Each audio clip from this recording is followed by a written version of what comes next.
మూడుముళ్ళ బంధం పార్ట్ 10. ఉదయ్ వచ్చి వైష్ణవితో, మేడం మిమ్మల్ని విక్రమాదిత్య సార్ తన ఛాంబర్కి రమ్మన్నారు అని చెప్పి వెళ్ళిపోతాడు. వైష్ణవి విరక్తిగా నవ్వి విక్రమాదిత్య ఛాంబర్లోకి అడుగు పెడుతుంది. వైష్ణవి విక్రమాదిత్యకు ఎదురుగా నిలబడుతుంది తప్ప ఏమీ మాట్లాడదు. వైష్ణవిని గమనించిన విక్రమాదిత్య లేచి వైష్ణవి దగ్గరికి వచ్చి వైష్ణవి చేతిని పట్టుకుని పక్కనే ఉన్న సోఫాలో కూర్చోబెట్టి వైష్ణవికి కొంచెం దూరంగా తను కూడా కూర్చుంటాడు. విక్రమాదిత్య చేసే ఏ పనిని కూడా వైష్ణవి అడ్డు చెప్పలేదు.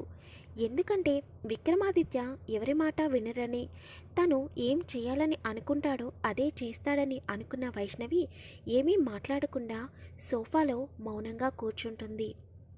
విక్రమాదిత్య వైష్ణవిని చూసి, నువ్వు ఇంతకుముందు ఎవరి దగ్గరైనా పిఏగా వర్క్ చేశావా అని అడుగుతాడు. అప్పుడు వైష్ణవి విక్రమాదిత్య ఫేస్ చూసి, అది మీరు నన్ను పిఏగా అపాయింట్ చేయకముందు ఆలోచించాలి, ఇప్పుడెందుకు అడుగుతున్నారు అని అంటుంది. నువ్వు ఆల్రెడీ పిఏగా వర్క్ చేసి ఉంటే నీకు ట్రైనింగ్ ఇవ్వాల్సిన అవసరం లేదు. ఒకవేళ నీకు పిఏగా ఏం వర్క్ చేయాలో అసలు తెలియకపోతే తప్పకుండా నీకు ట్రైనింగ్ ఇవ్వాలి. నాకు వర్క్ విషయంలో నెగ్లెక్ట్ చేయడం అస్సలు ఇష్టం ఉండదు అని అంటాడు. నేనెప్పుడు ఎవరి దగ్గర పిఏగా వర్క్ చేయలేదు అని అంటుంది. దానికి విక్రమాదిత్య, సరే రేపు మేనేజర్ ఉదయ్ దగ్గర ట్రైనింగ్ తీసుకో, అతను పిఏగా ఏం చేయాలి అనేది నీకు ప్రతిదీ ఎక్స్ప్లెయిన్ చేస్తాడు, ఒక్క రోజులోనే నువ్వు మొత్తం నేర్చుకోవాలి అని చెబుతాడు. దానికి వైష్ణవి సరే అని అంటుంది. ఇక నాకు పిఏగా ఉండాలంటే కొన్ని ఇన్స్ట్రక్షన్స్ ఉన్నాయి, అవి నువ్వు తప్పకుండా పాటించాలి అని చెబుతాడు. వైష్ణవి ఏమీ మాట్లాడకుండా అలాగే కూర్చుంటుంది. నీకు మార్నింగ్ కంపెనీ నుండి కారు వస్తుంది, దానిలో మాత్రమే నువ్వు కంపెనీకి రావాలి అని చెప్పగానే వైష్ణవి విక్రమాదిత్య ఫేస్ వైపు చూస్తుంది. వైష్ణవికి ఆల్రెడీ అర్థమైంది తను ప్రతిరోజు రిత్విక్ కారులో వస్తుందని.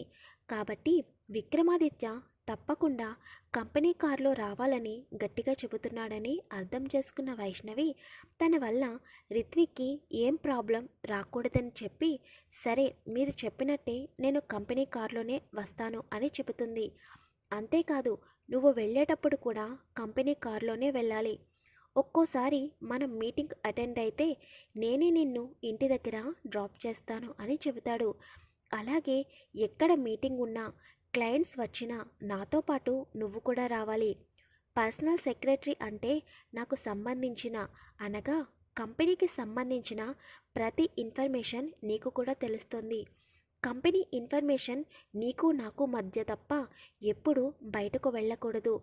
టెండర్ సబ్మిషన్, ప్రాజెక్ట్ ఇన్ఫర్మేషన్, వీటన్నింటి గురించి తెలుసుకోవాలని చాలామంది ట్రై చేస్తూ ఉంటారు. వాళ్ళు ఎక్కువగా డబ్బు ఆశపెడుతూ ఉంటారు అని విక్రమాదిత్య అనగానే వైష్ణవికి బాగా కోపం వచ్చి, అంత నమ్మకం లేనప్పుడు నన్ను ఎందుకు పిఏగా ఉండమని చెప్పారు అని సీరియస్గా అడగగానే విక్రమాదిత్యకు కోపం వచ్చి, ఎందుకంటే నువ్వు ఎవరైనా డబ్బు ఆశ చూపిస్తే నా ఇన్ఫర్మేషన్ వాళ్ళకి చెప్తే కనుక నా కంపెనీకి లాస్ వస్తుంది అని సీరియస్గా అంటాడు. దానికి వైష్ణవి సీరియస్గా, చావనైనా చస్తాను కానీ ఎవరైనా నాపైన నమ్మకం పెట్టుకుని ఒక పనిని అప్పచెప్పితే దానిని తప్పకుండా కంప్లీట్ చేస్తాను. అంతేకాని డబ్బుకు ఆశపడే వ్యక్తిత్వం కాదు నాది. నా కష్టార్జితంతో నేను సంపాదించుకున్న డబ్బులు మాత్రమే నేను ఉపయోగిస్తాను తప్ప ఎవడో దానం చేసినా లేదా ఎవరో నన్ను డబ్బుతో కొనాలని అనుకున్నా అలాంటి వాటికి నేను లొంగను అని విక్రమాదిత్యతో సీరియస్గా చెబుతుంది. విక్రమాదిత్య వైష్ణవి ఫేస్ను పరీక్షగా చూస్తాడు. ఎందుకో ఆ క్షణం విక్రమాదిత్యకు వైష్ణవి కొత్తగా కనిపిస్తుంది. తర్వాత విక్రమాదిత్య, రేపటి నుండి నువ్వు నాకు పిఏగా ఇక్కడే ఇదే ఛాంబర్లో వర్క్ చేయాలి అని అనగానే, అదేంటి నాకంటూ వేరే ఛాంబర్ ఉండదా అని అడుగుతుంది వైష్ణవి. వేరే ఛాంబర్లో నువ్వు వర్క్ చేస్తే నిన్ను నా పిఏగా పెట్టుకోవడంలో అర్థం ఏముంది? ప్రతి పనికి నేను నీ ఛాంబర్లోకి వచ్చి నిన్ను పిలుస్తూ ఉండాలా అని అనగానే వైష్ణవి ఏమీ మాట్లాడకుండా అన్నీ మీకు నచ్చినట్టు చేసినప్పుడు నన్నెందుకు అడగడం అని అంటుంది. దానికి విక్రమాదిత్య, నేను నిన్ను అడగడం లేదు, జస్ట్ నీకు ఇన్ఫర్మేషన్ మాత్రమే ఇస్తున్నాను.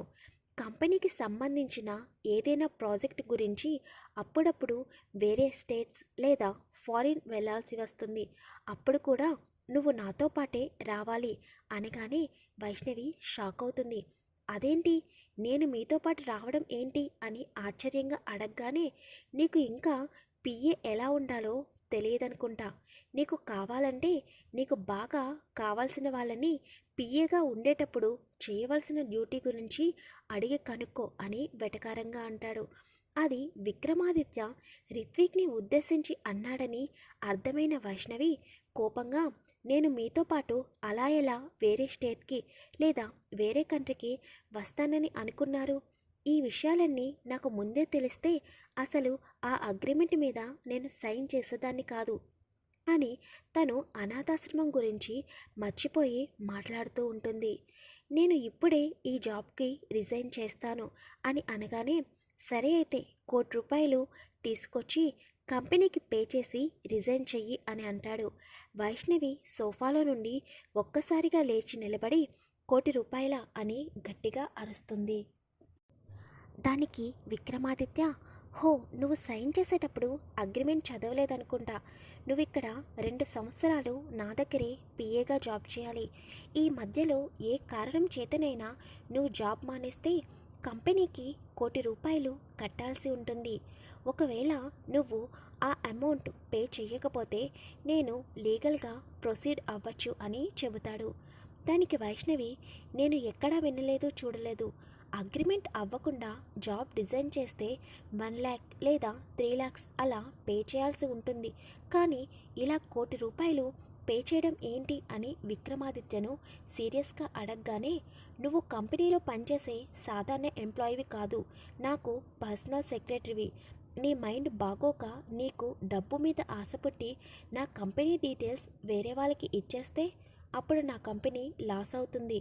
అలా నువ్వు కంపెనీ డీటెయిల్స్ వేరే వాళ్ళకి ఇచ్చేసి మధ్యలో రిజైన్ చేసేస్తే అని అంటూ ఉండగానే వైష్ణవికి బాగా కోపం వచ్చి విక్రమాదిత్యను కొట్టడానికి చెయ్యెత్తుతుంది.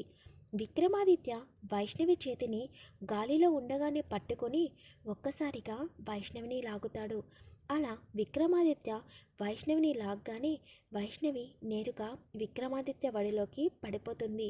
ఎందుకంటే వైష్ణవి సోఫాలో నుండి లేచింది, కానీ విక్రమాదిత్య ఇంకా సోఫాలోనే కూర్చుని ఉన్నాడు.